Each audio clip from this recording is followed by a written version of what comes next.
JK ലണ്ടനിലെത്തി. അവിടെ ഒരു hotel room എടുത്ത് ഫ്രഷായി. എന്നിട്ട് റൂമിന് പുറത്തേക്ക് ഇറങ്ങി.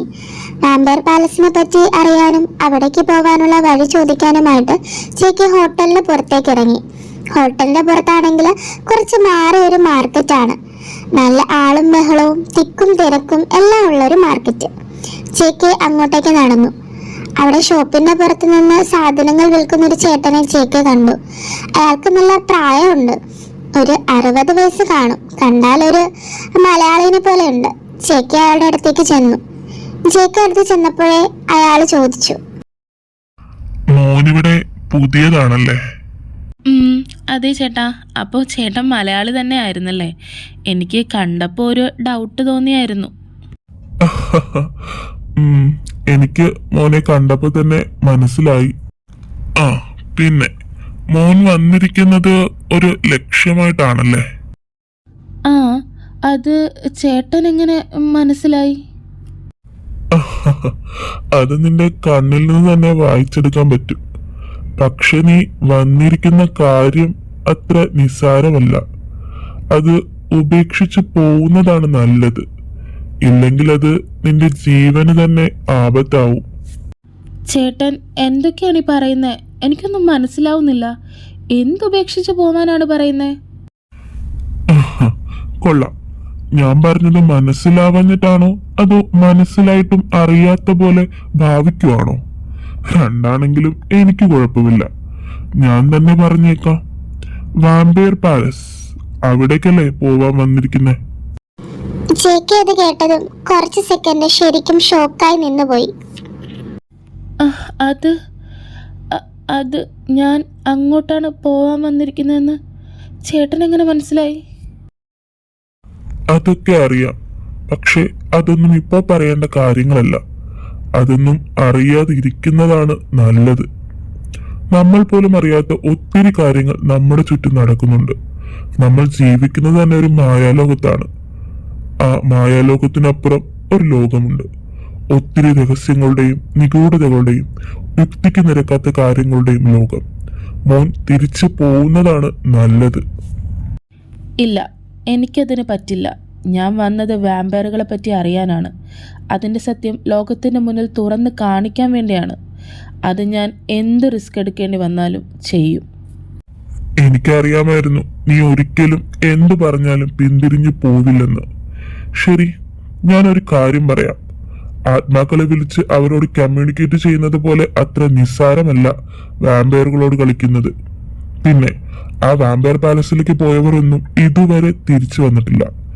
എവിടെ പോയെന്നോ, അവിടെ തന്നെ ഉണ്ടോ, ജീവിച്ചിരിക്കുന്നുണ്ടോ, അതോ മരിച്ചോ എന്നൊന്നും അറിയില്ല. എനിക്കതിലൊന്നും ഒരു പേടിയുമില്ല. ഞാൻ ചേട്ടൻ്റെ അടുത്തേക്ക് വന്നത് തന്നെ അവിടേക്കുള്ള വഴി ചോദിക്കാനാണ്. കൊള്ളാം. ഇനി എന്തു പറഞ്ഞിട്ടും കാര്യമില്ലെന്ന് മനസ്സിലായി എന്നും പറഞ്ഞ് അയാൾ വിൽക്കാൻ വെച്ചിരിക്കുന്ന സാധനങ്ങളുടെ ഇടയിൽ നിന്നും ഒരു തുരുമ്പിച്ച പെട്ടിയെടുത്ത് അത് തുറന്ന് അതിൽ നിന്നൊരു മാപ്പ് എടുത്ത് JKയുടെ കയ്യിൽ കൊടുത്തു. എന്നിട്ട് പറഞ്ഞു, ഇതാ, ഈ മാപ്പ് അവിടേക്കുള്ള വഴിയാണ്. പിന്നെ ഈ കൊന്തയും കൂടെ വെച്ചോ. ഇത് ആപത്തുകളിൽ നിന്ന് ഒരു പരിധി വരെ രക്ഷിക്കും. ഇതിലൊക്കെ മോന് എത്രത്തോളം വിശ്വാസം ഉണ്ടോ എന്ന് എനിക്കറിയില്ല. എന്നാലും ഇത് എപ്പോഴും കയ്യിൽ കരുതണം. JK അത് വാങ്ങുന്നു. എന്നിട്ട് പറഞ്ഞു, പിന്നെ ചേട്ടാ, എനിക്കൊരു ഉപകാരവും കൂടെ ചെയ്യാമോ? വേറെ ഒന്നുമല്ല, എനിക്ക് അങ്ങനെ ആരെയും ഇവിടെ പരിചയമില്ല. അതുകൊണ്ട് അങ്ങോട്ട് പോകാനുള്ള വണ്ടി എന്തെങ്കിലും ഒന്ന് അറേഞ്ച് ചെയ്ത് തരാൻ പറ്റുമോ? അങ്ങോട്ടേക്ക് ബസ് റൂട്ടൊന്നും ഇല്ല. അവിടെ വലിയ കാടാണ്. അപകടം പതിയിരിക്കുന്ന കാട്. തട്ടാ പകല് പോലും കുറ്റിരുട്ടുള്ള ഭയങ്കരമായ കാട്. അയ്യോ, അപ്പോൾ അങ്ങോട്ടേക്ക് എങ്ങനെ പോവും? ഒരു വഴിയുമില്ലേ? ഒരു വഴിയുണ്ട്.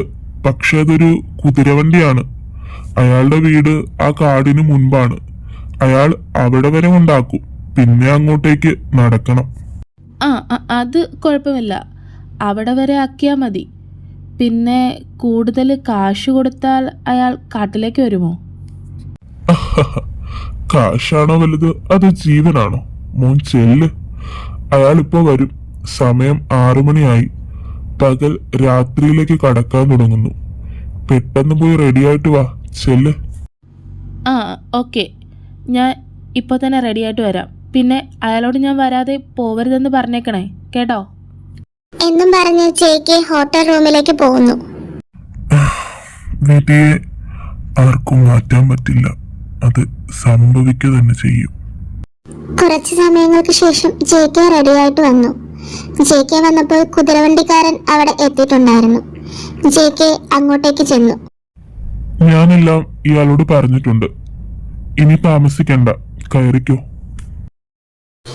അങ്ങനെ ജെയ്ക്ക് വണ്ടിയിൽ കയറി യാത്ര തുടങ്ങി. കുറച്ച് സമയങ്ങൾക്ക് ശേഷം അവർ ആ കാടിന്റെ അടുത്തെത്തി. അപ്പോഴേക്കും വണ്ടിക്കാരൻ വണ്ടി നിർത്തിയിട്ട് പറഞ്ഞു, സാർ ഇവിടെ ഇറങ്ങിക്കോളൂ, ഇതാ സ്ഥലം. പിന്നെ ചേട്ടനും കൂടെ വരാമോ? ഞാൻ എത്ര കാശ് വേണമെങ്കിലും തരാം. എനിക്കിവിടെ ഒന്നും പരിചയമില്ലാത്തത് കൊണ്ടാണ്. സോറി, എനിക്ക് വരാൻ പറ്റില്ല. പിന്നെ ഞാൻ ഈ കാടിൻ്റെ അടുത്ത് വരെ വന്നത് തന്നെ ഫാദർ പറഞ്ഞിട്ടാണ്, ഇല്ലെങ്കിൽ ഞാൻ വരില്ലായിരുന്നു. ഫാദറോ? അതാരാ? അത് നേരത്തെ സംസാരിച്ച അദ്ദേഹം തന്നെ. അതിന് ആ ചേട്ടൻ ഫാദറാണോ? അല്ല, പക്ഷേ എല്ലാവരും അങ്ങനെയാണ് വിളിക്കുന്നത്. ശരി, നേരം ഇരുട്ടി തുടങ്ങുന്നുണ്ട്, എന്നാൽ ഞാൻ പോട്ടെ എന്നും പറഞ്ഞ് അയാൾ പോകുന്നു. ജെയ്ക്ക് അയാൾ പോകുന്നത് കുറച്ചു നേരം നോക്കി നിന്നതിന് ശേഷം കാടിന്റെ ഉള്ളിലേക്ക് നടക്കാൻ തുടങ്ങി. നടക്കുന്തോറും കാടിന്റെ ഇരുട്ട് കൂടിക്കൂടി വന്നു. ജെയ്ക്കാണെങ്കിൽ വഴിയൊന്നും മനസ്സിലാവുന്നില്ല. എങ്ങോട്ട് നോക്കിയിട്ടും മൊത്തം ഇരുട്ട് മാത്രം. എത്ര ദൂരം നടന്നിട്ടും പിന്നെയും വന്നയിടത്ത് തന്നെയാണ് വന്നു നിൽക്കുന്നത്. ഒന്നും മനസ്സിലാവാതെ ടെൻഷൻ അടിച്ച് നിൽക്കുമ്പോഴാണ് പുറകിലൊരു സൗണ്ട് കേട്ട് ജെയ്ക്ക് തിരിഞ്ഞു നോക്കിയപ്പോൾ പുറകിലൊരു കുതിരവണ്ടി നിൽക്കുന്നു.